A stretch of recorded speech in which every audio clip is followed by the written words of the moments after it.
Hello and welcome to the Sportsvibe Podcast with me, Freddie Harding. I'm Jack Teague. I'm Richard Forrester.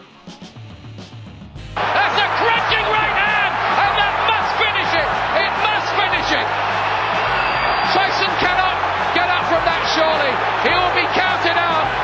Lennox Lewis seals his place in history forever and closes the book on Mike Tyson. Today we're going to be talking about the upcoming qualifiers for England against Montenegro and Poland, crucial games there. And we'll also be looking at the supposed golden generation and how badly have they underachieved. We'll also be talking about Januzaj, the young star from Man United, and whether he should play for England following Jack Wilshere's comments. And finally we'll be looking at Lennox Lewis. He'd maybe have a 100 million comeback fight at the age of 48 against Klitschko. Is that going to happen, yes or no? So we'll start with the England qualifiers. Montenegro and Poland, both at home. Are these routine wins for England, Jack? No, they're not. I don't think there's ever a routine win with England, let's be honest. They're difficult teams, whether you're playing them at home or away. They've got some good players. You can't rule out England making a mistake and going 1-0 down and then having to fight all the way back. I think the idea is to just go out there and attack and make sure we score the first goal. Well, it would just be typical England, wouldn't it, to concede early in the game against Montenegro. It never is plain sailing, as you could probably tell watching a few of the England games in the past. All it takes is a little slip up and then we're struggling from behind again. I mean, what happens against Montenegro last time? When we were 3-1 up and going to the Euros and then conceding 2, was it? I can't remember. I've got to be honest. Macedonia. One of the teams. The trouble is against these teams that we seem to struggle, and everybody gets fed up when we don't perform against them. And then we play games like when we played against Spain. Was it last year? We played really well. So I think these games are by no means going to be easy, and we could have a really big game on our hands when it comes to Poland next week. Yeah, I agree.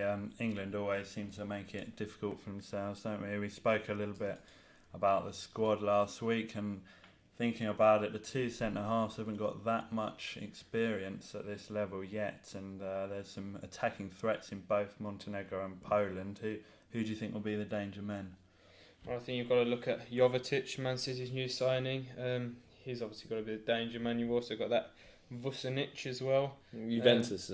Juventus, yeah. So I think they're going to cause trouble, especially against, as you said, Cahill and Jagielka, who haven't really got too much experience in the international squad. So I think they could be the danger men for Montenegro.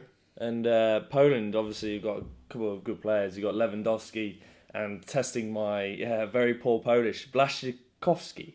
I'll give you that one, yeah. Yeah, just about. And that was also 1-1 in the first game. Both results the same. They're going to create a goal-scoring threat. They're not going to be the sort of teams which the likes of Moldova and stuff like that just play on the back foot. Well, Rooney said that we'll have no problem qualifying, and I think quite a lot of people think it's going to be an easy ride. But are we underestimating these two teams? I think potentially we should know by now not to underestimate these smaller teams, but we're England and everybody expects that we should beat them. That's the bottom line. And the fact that they may well be more inclined to attack may actually help us, I think, because England struggle to break down teams that do sit behind the ball, and I don't believe that these two teams will. I think they're both fancy. But they've got nothing to lose, have they? Either of them, so they're going to be coming at England. They're not going to be playing for the draw, so it could lead to an open game. One thing I will defend Rooney, to be fair, is that the media like to build up this confidence that England seem to have. Whether it's cockiness or confidence, they sort of portray it as being, this is going to be an easy win. When really, all he's trying to do is spark a bit of confidence into his teammates rather than say, this is going to be easy, we're going to get through, no worries. I think the media like to see England, when England fail, have someone to blame, and they'll be pointing out Rooney's comments as soon as, if there's a draw, slip up, if we lose a game, they're going to be pointing that out straight away. So say we do slip into the playoff qualifying route, who do you fear that we may come up against? Because there's a few other teams, strong teams, that could also slip into that. Yeah, France, I think, are the big worry. Obviously, they're in Spain's group at the moment. And Sweden won as well. There's a few big games that we would find difficult to beat. We always seem to get slightly easier groups than some of the other teams. And I would fear that we'd struggle and knock out sort of the big pressure game. Yeah, well, like you said, Sweden, we're bound to get them if they're in it, because we always seem to play Sweden. Zlatan will come back to haunt us again, I think. So moving on from that and just looking at some of these golden generation players that they've been described as over the last few years, Lampard, Gerrard, Cole, if you look back at maybe Beckham, and some may even include Carrick, who's in the squad now. How badly do you think they've underachieved? Because, well, we haven't won anything. Well, let's just say if we fail to qualify for the World Cup next year, in the next 2 games, it would be a disaster, considering that the team that we've got at the moment is their last chance, isn't it? Lampard and Gerrard and Cole as well. So the pressure's on them, to be honest, to perform. I mean, we've been expecting it, and I think the wait is over, really. The question is, do you think it's they deserve their moment in international glory? Obviously, Gerrard's one of the best Liverpool captains that has been at the club, and yet at England level, him and Lampard obviously Chelsea's top scorer in the Premier League or in the club. I think Gerrard, he's performed consistently for England. I don't think we're going back to the Gerrard and Lampard partnership now, which never really has worked for England. But I don't think you can blame those two specifically. I think you have to look at the manager's selections there. So at what point did that generation of players miss their big chance to win either the World Cup or the Euro, do you think? Well, I remember one of the vital points was that was it Euro 2004 when we played Portugal? Yeah. Sol Campbell's goal that wasn't there. If that had gone in, I think that was their real chance to get some glory and at least have a good go at winning a major tournament. Yeah, I think you're right. I don't think we've been able to. Well, we've been knocked out of the quarterfinals each stage. We just haven't really got the class in the team, have we, to get past those stages? I think the expectations have got to be getting past the group stages now, which is unfortunate. It's going to take quite a long process for England to try and look at trying to get to a final or even a semi-final at this point in time. Well, a good question you brought up the other day, Richard, was do we think we'll see England win a World Cup or a major trophy in our lifetime, especially a World Cup? Obviously, some people you'd say are about 40 now who missed out on the 1966 probably won't. Yeah, probably not if you look at the players that are coming through as well. I mean, there are some decent talents there. You've got Barkley as well, Wilshere, Zaha if he comes out good. So if we have got some decent talent, but looking at other squads and what Spain they've got coming through, then it looks like it's going to take. Well, it all comes down to grassroots level, doesn't it? Again now, so that's a completely different topic in itself. Yeah, it's difficult to see into the future, really, isn't it? I mean, the players that are coming through on the fringes now, like you said, there's a couple of talented players, but is there a first 11 team that you can see really becoming world beaters? And at the moment, you'd probably have to say no. For me, the big chance what we missed out was, I thought, was when we lost to Brazil in 2002. I thought that was a great opportunity to win that World Cup, and Brazil went on to win it, and we gave them arguably the best game in the tournament that they had to face. And was that the Ronaldinho free kick? Was it David Seaman in goal? Yeah. A ponytailed. Yeah. I remember watching flop. the first half at home and the second half at school. Yeah, I was in school. I remember that. I was debating putting my Brazil shirt on as the only Brazil fan. Yeah, we had one of them at my school, and there was always probably one, got wasn't bullied. it? So Yeah. probably wise that you didn't. Yeah, although I would have been happy for the rest of the day. Been like, look, Brazil fan. You'd have been Yeah, the pick the winner. right team. So moving away from that, but sticking with England really, Januzaj scored 2 wonderful goals for Man United at the weekend, and he's a hot talking point at the moment because apparently he can be eligible to play for England in 5 years' time because he'd have lived here for 5 years, which is now the rule. Well, no, apparently he has to wait. Yeah, well, yeah. From now, he's been here 2 years already, but he has to play another 5 years in England, doesn't he? Yeah, that's right. So he has to live 5 years after he's 18. He's not going to wait, is he? Let's be honest. He could play for Belgium, who are arguably better than England, and he could play for Albania as well, his parents' homeland. He said he wants to play in Albania, so yeah, I think it's stupid to expect him to wait 5 years, and I don't think we should be even talking about. Really, he's just scored 2 goals. He's only started 1 game in the Premier League. Yeah, everyone's going on like he's a new Cristiano Ronaldo with a brace at the weekend. Yeah, I mean, not so long ago, Federico Makeda was United's big hero, and now he's on loan at Doncaster. Says it all, he did score twice against Forrest recently. He's scoring goals down there. Maybe we'll get him in the England team. But the question is, are the rules wrong then?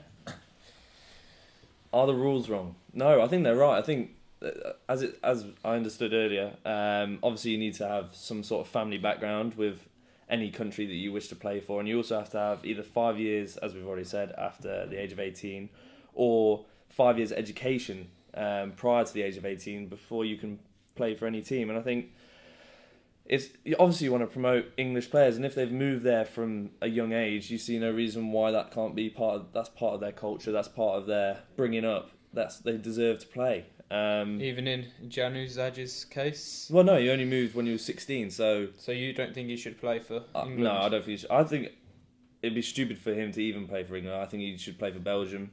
Great team, and they've got a strong future, and he'll be alongside some great players. Then you've got to look at the other countries.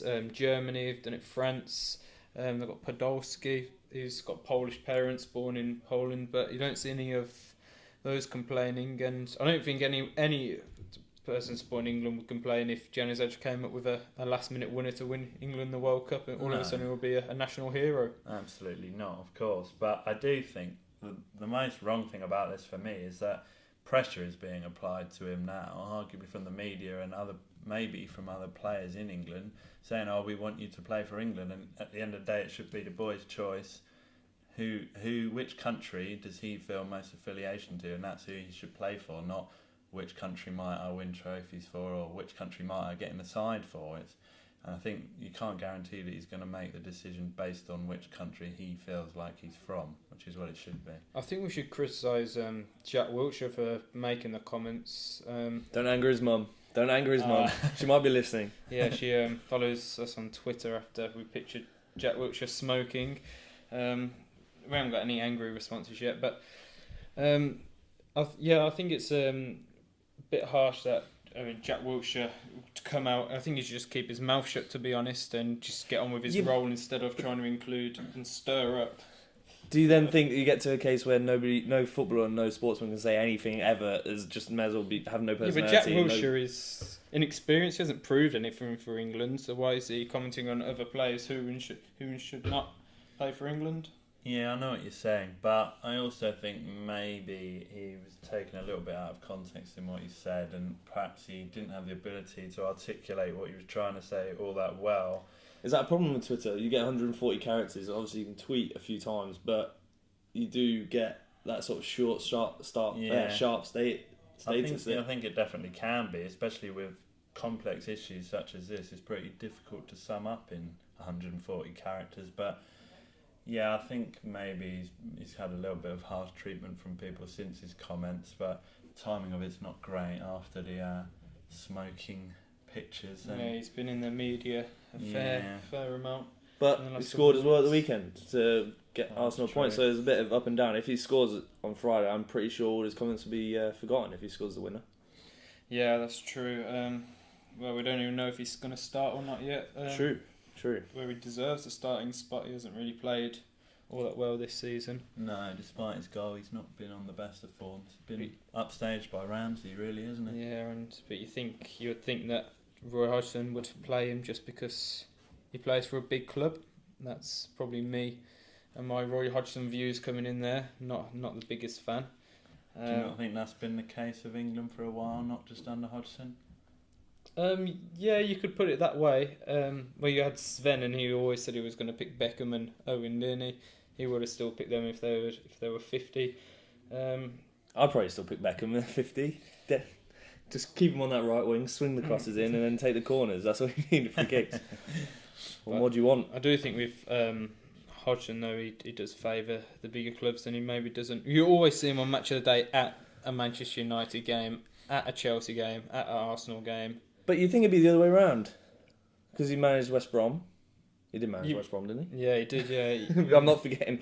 Do you think he'd sort of knowing those players and getting ins and outs of the younger less well-known England players and teaching them how to make it in the Premier League. Well, Do you so think much they give pressure, them a isn't there, chance? that comes with coming with the England manager. If he picks a inexperienced player to try him out and England lose, and he's going to get all the blame for it. If he picks someone experienced, then the players can take part of the blame for it. Do you think that could be why the England job is so difficult, because of all the pressure that managers are more inclined to play safe? To play safe and pick the players that play for the good clubs and say, well, if he's good enough for Arsene Wenger, he's good enough for me, sort of thing. For sure, it's the media jump on the bandwagon, don't they? If England lose, the media seem to love it more than anyone.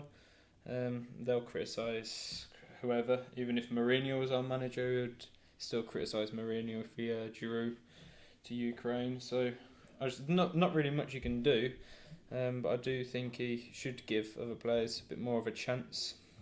It's really important for Hodgson, this, though, isn't it? Because he's yet to really prove himself as the main man for England, and a lot of people disputed his appointment. So these 2 games are probably the defining point of his England career. Yeah, well, you'd probably say that if he doesn't get England to the World Cups, then He's lost his job. Yeah, it's gone. He did okay in the Euros. I think England weren't expected to get much further than they did, and they lost to a good Italian team.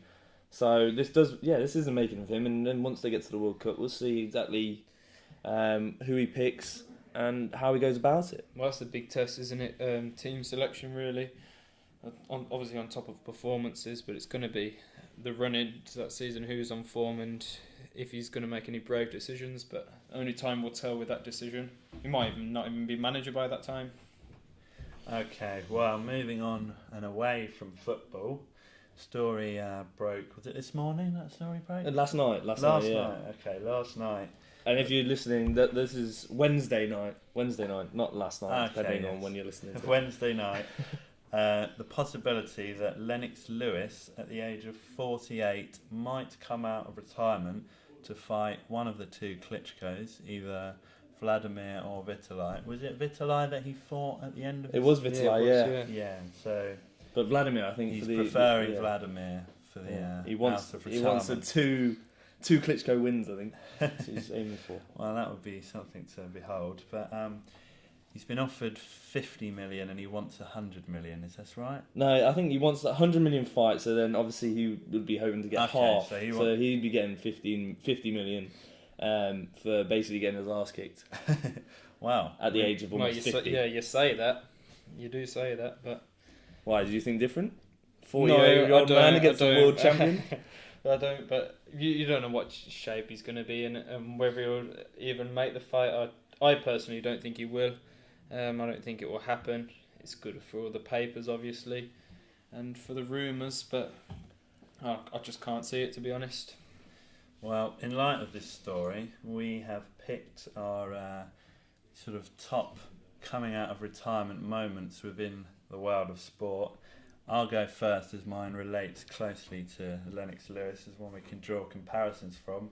George Foreman came out of retirement at the age of 45 to beat Michael Rohrer and become the oldest heavyweight world champion, and he remains the oldest. So the question is, can Lennox Lewis come out and become the oldest? Well, if you take a look at the stats, I mean, he won 41 out of 44 fights, and he was a good boxer, there's no doubt about that, but there's 11 years difference between the two, and obviously Klitschko's no young spring chicken, but it's just going to be one-sided. I can't see it going any other way. You've got to look at the first fight that he had with Evander Holyfield. That was 14 years ago now. It's ridiculous. It's a crazy assumption for people to think that he can come back and perform to his best, but again, it just could be about the money, which is a bit of a shame and seems to be a recurring trend in boxing at the moment. Well, yeah, Ricky Hatton, obviously a sad example of that.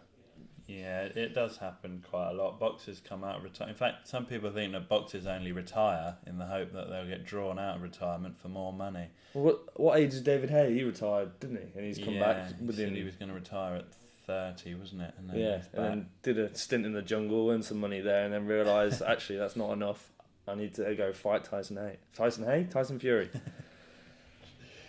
So, what's your out of retirement, Richard? Well, I'm going to move to swimming, and Ian Thorpe, the well-known Australian, swimmer, won 5 Olympic gold medals in 2000 and 2004. Quit at the age of 24 because he lost his passion. That was in 2006. But in 2011, he made a comeback to try and force his way to the London Olympics. But failed to get past the semi-finals in the 100 metres and 200 metres. And he said he described the fairy tale as turned into a nightmare. So that's an example of a bad you see that a lot, don't decision. you? Say the fairy tale. People end their careers on a high for a reason, and then they come and tarnish their record. You see Michael Schumacher, similar in F1. I'll finish with my uplifting story. Kim Clijsters in tennis. She retired in 2007. Returned in 2009 after 1 year after the birth of her baby. She gained wild cards to 2 tournaments and beat the world's number 13, number 20, number 6 and number 9. And then won the US Open by beating both Williams sisters and was the first ever wild card to do so. Incredible. And then she went on to play a little bit more before retiring again, I think. Yeah, it's very impressive, isn't it? It's maybe a little bit more of an uplifting one. Does that give Lennox Lewis hope? She wasn't 48, that's the thing. When she returned, she wasn't 48, she was about 20, late 20s, early 30s, something like that. So, probably not. I'm not sure he's going to be going around Kim Clijsters' house asking for tips.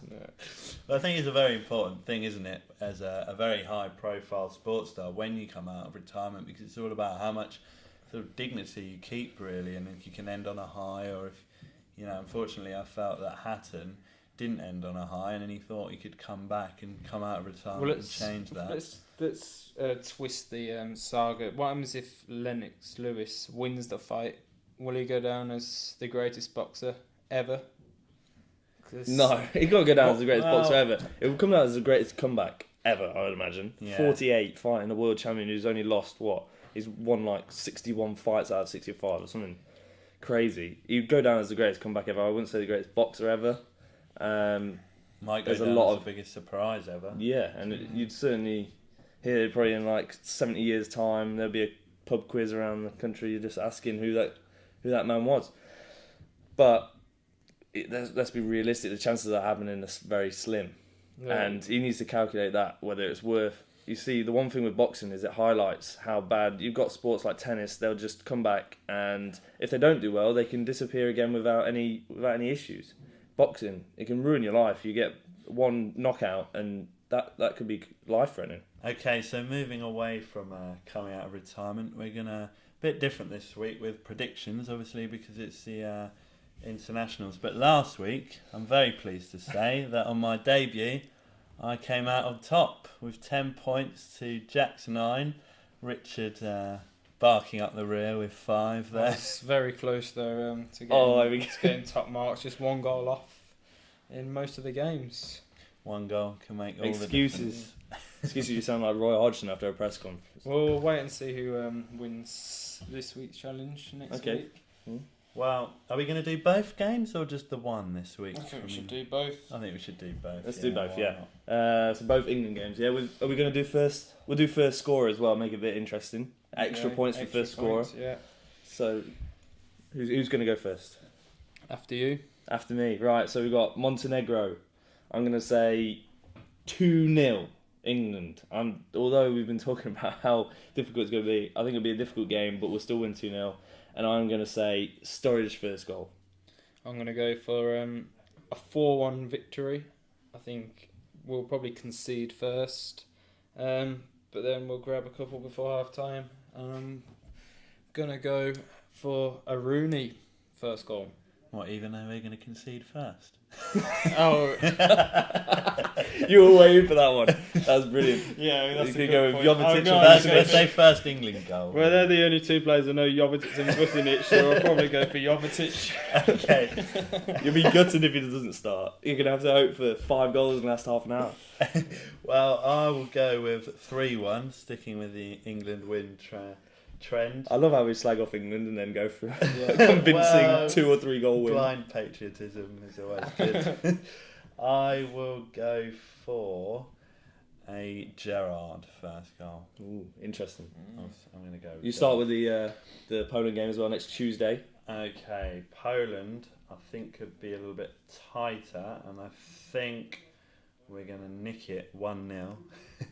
That'll be an exciting one to watch. I want to watch that one. Can't wait for that one. To get the goal, I will go with Welbeck. Okay. Poland, 1-1 in the first game. I'm going to go for 2-2. Let's go for goals. 2-2. And I think, well, I don't know many Polish players, so I'm going to say England's going to score first. And I'll say it was Jack Wilshere. Let's go for that. He'll start the second game. That's what I'm going to say. Jack Wilshere. I goal. think England will probably win 3-1. I think we might concede first. 7 goals. I think 7 goals. I think Rooney might grab the first goal. No, I'm joking. I think Lewandowski will grab the first goal and England will win 3-1. So we're going to go behind twice and then score 7 goals. Yes, that's exactly what we're going to do. Have you told Roy this? Not yet. He's not prepared for it. No. Okay, great. And we also usually do a best bet. So I say we can safely say our first goal, but don't bet on Rooney to score first if you think Montenegro are going to get the lead. Well, it could be an own goal. And then, a Rooney own goal, is that what you're going to say? No, and then it goes to the first goal scorer, doesn't it? So Cahill. No, you can choose own goals Rooney. on. I think you can choose own goal on first goal scorer, can't No, you? you can't. Our expert gambler over If here. you back a first goal scorer and then it's an own goal and then it waits to the next goal. Surely it should be void. Alright. No, I'll take your word. I'll put it on tonight, and if there's an own goal first and I don't get any money back. 100% not void. Okay. Top tips here every week. So yeah, that'll wrap up the show. I think. Did we do a bet of the week there, or was that just talking about betting in general? If you have any betting issues, please contact info@sportsvibe.co.uk and Richard will promptly answer. Someone can clarify the own goal scorer as well, first goal. That would be very nice. I think we should wrap up. I don't think we're going to do a best bet. Okay, no best bet. Who bets on international Keep your football money in anyway? your pockets this weekend. That's the best bet. From Sportsvibe. We will be back next week, hopefully, and we should have a new section for you, which will be brought to you by Fantasy Football Pundits. If you haven't seen their website already, do so and go have a look. And we should be having a head-to-head with their fantasy team against ours, and we'll be talking a little bit about our selections. Tough decision to pick our team, but we'll let you know how that goes. And we should also be speaking to some football fans, or at least one football fan, get their view on how their team's going, just like Freddie did last week before West Ham remarkably won 3-0. Could get a Sunderland fan in, talk about Poyet's first game in charge. Come on, Poyet, yes. Possibly, yeah, more than happy about that. Any London Sunderland fans, let us know if you're around. Yeah, we'll give you a call Wednesday afternoon. Anyway, let's end the show before we keep rambling. Okay, well, thank you very much for joining the three of us this week, and you'll hear from us again next week. Bye. Bye. Goodbye.